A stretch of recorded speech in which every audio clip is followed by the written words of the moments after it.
So the Ptolemaic bloodline is who runs the Vatican.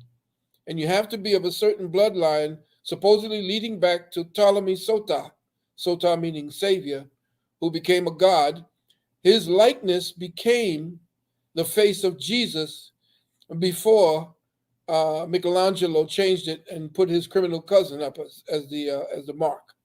But what you're looking at is the shields of the ruling family of this planet. In fact, the Rothschilds work for the man that you see coming into the picture. Well, you have the white pope, you have the black pope, but most people are not familiar with the gray pope. About 10 years ago, I told people about the gray pope, Pepe Orsini, and most people were like, Gray Pope? What does that mean? There is a great pope. And let me introduce you to him, a very short introduction. You've seen these faces. These are the public faces. The one on the left, which is the white pope, the funny thing about it is he's a Jesuit, and he's responsible for the killing of 30 million, or I think it was 30,000 or 30 million people in the Venezuelan or Argentinian war. It's called the Dirty War. And he was the one responsible for selling children that with that particular chaos, men and women dying, children dying, being left orphans.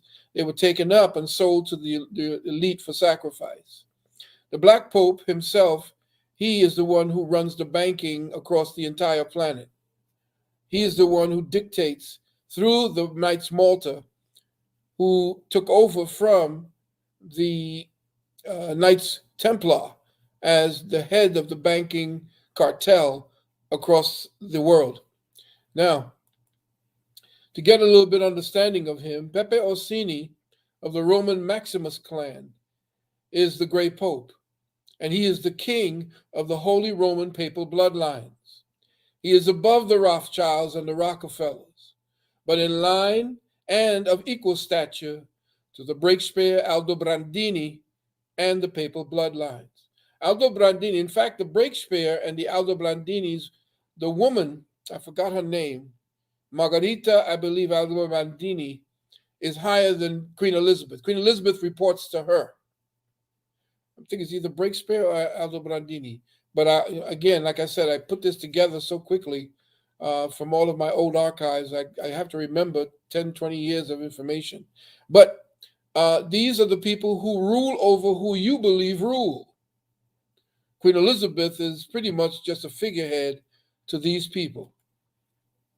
This man, Prince Urban Riario Sforza Barberini Colonna de Shikara.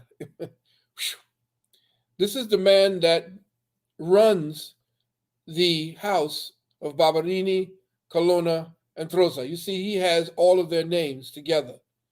This man runs essentially whoever it is or whatever it is they own in business across the entire world.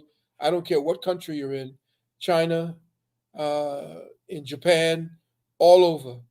These houses essentially run the governments of the entire planet. These two are essentially top level CEOs running the empires of the 13 Ptolemaic papal bloodlines. These are nothing more than workers for the people I have just told you. So we have to get a whole other understanding and overstanding of these faces that were made public, but are not the true leaders, shakers, and movers, but the ones who sit before these families and do their bidding. These are the ones that we call the incunabula. Now, the incunabula is supposed to be a baby swaddled, and I was told this by a person of the church who was of the laity, of the Jesuit laity, and he said that the incunabula is a baby wrapped in swaddling clothes. But that was a secret. It means that they are constantly renewing themselves, and they see themselves as the savior of the planet, of humanity, and whatever is necessary, whatever they do is based upon the will of God. And the will of God is essentially the Pope, and the mind of God is the Black Pope. And the God, the invisible God, is Pepe Orsini, or the